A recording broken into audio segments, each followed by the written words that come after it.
Okay, so affordability in the Fraser Valley is worse than you think. And in this video, I'm going to prove it to you by contrasting what your mortgage payment would have been at the peak when prices were way higher with those interest rates in comparison to what they are today, currently speaking. And I'm going to contrast, or I'm going to show you detached apartments, townhomes, and everything in between. And then I'm going to talk about kind of where affordability is going. So starting off with detached homes in the Fraser Valley, we're looking at benchmark price. And at the peak of 2022, the home price in the Fraser Valley was for detached, was $1.765 million.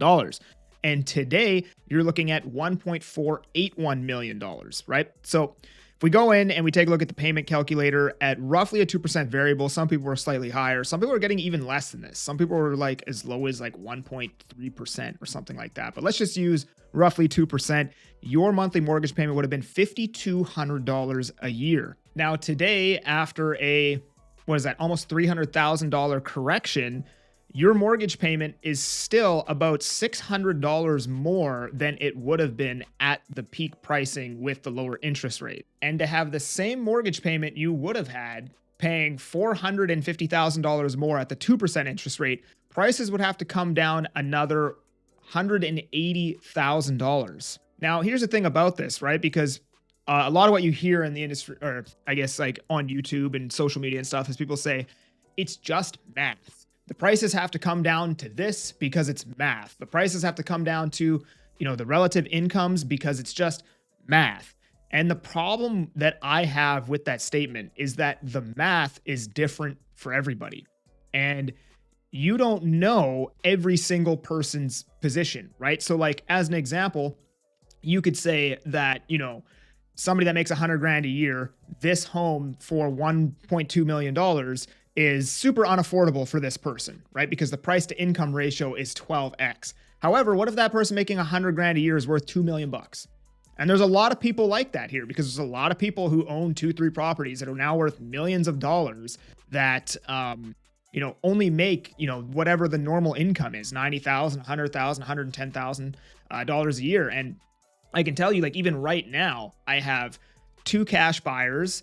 I have somebody who I just sold an apartment to a couple weeks ago. They were putting down $200,000 on like a $500K apartment. I have another buyer right now that's putting down $100,000 on a $380,000 apartment. So the math is different for everybody, right? And just because the math says that, maybe to get that same mortgage payment, we need to see another $180,000 correction, it doesn't necessarily mean that that has to happen. Now on to apartments. So in April of 2022, we peaked out at $582,000. I think the math is going to look pretty crazy for apartments, like way more expensive by today's standards than it was in the peak of the market.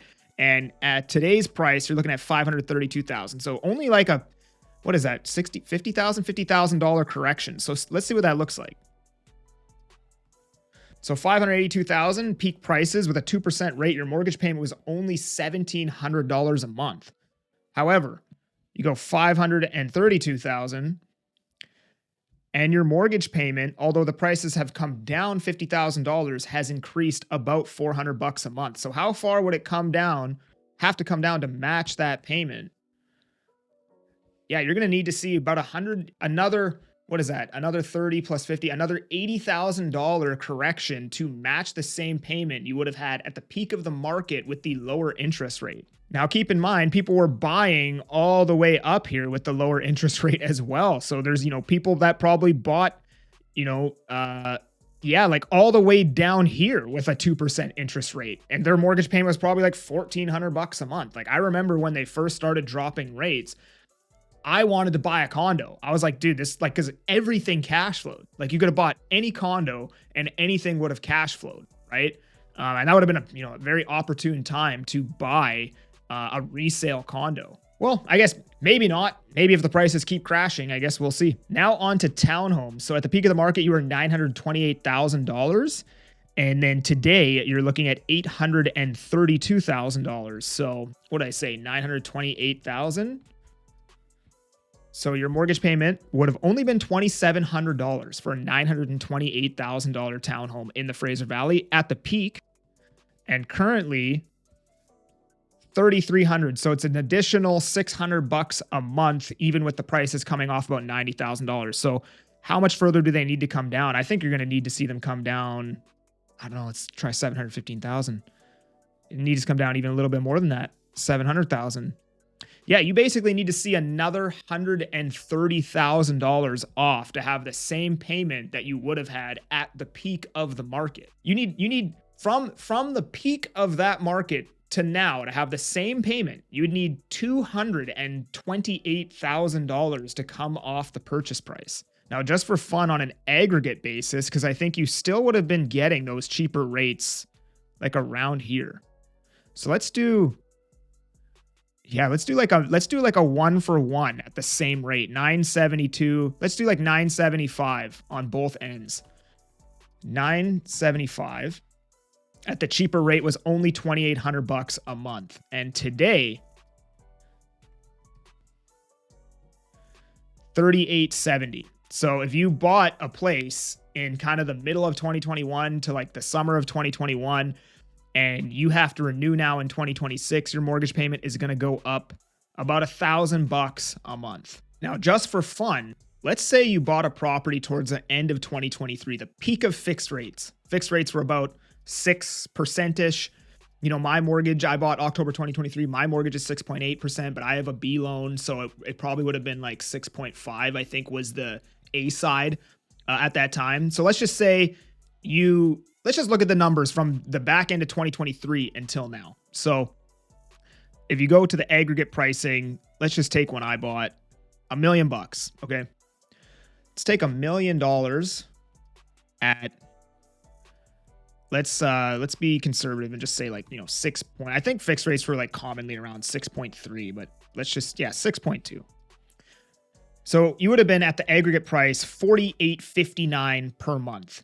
And today you're at $3,969. So on an aggregate basis, it is $900 per month cheaper to buy the same home that you would have bought in the back end of 2023, but still substantially more unaffordable than had you bought in the middle of 2021. Now, my overall thought on this is this, right? Everybody wants real estate to get more affordable. And it is getting more affordable. The prices are going down, the rents are going down. It is getting a little bit better on the affordability front. I don't think it's ever going to be affordable, right? This is what people want. They want it to be affordable. I think it'll get more affordable, but I don't think it's ever going to be affordable. And I think over a long-term basis, it pretty much just gets worse for the average Canadian, right? There's a few small blips here and there, 2 years here, 3 years there, where things maybe got a little bit better and maybe got a little bit more affordable. But generally speaking, over a 5-year span, over a 10-year span, it always gets worse because the value of our dollar continues to go down while the wages don't keep pace. And I don't see that changing anytime soon. So I wouldn't be, sitting around hoping for extremely affordable real estate. I don't think it's going to happen. Again, I could be completely wrong. I try to bring like a pretty balanced approach to this channel. I know a lot of people want me to just say, market's crashing, Canada's freaking terrible, everything sucks, exit every financial market now or die. But I try to be balanced, right? And I think the reality of the situation is real estate's going to continue to be very unaffordable for the foreseeable future.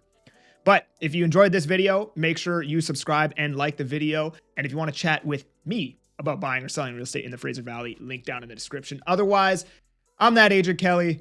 I'm making moves to move you. Peace.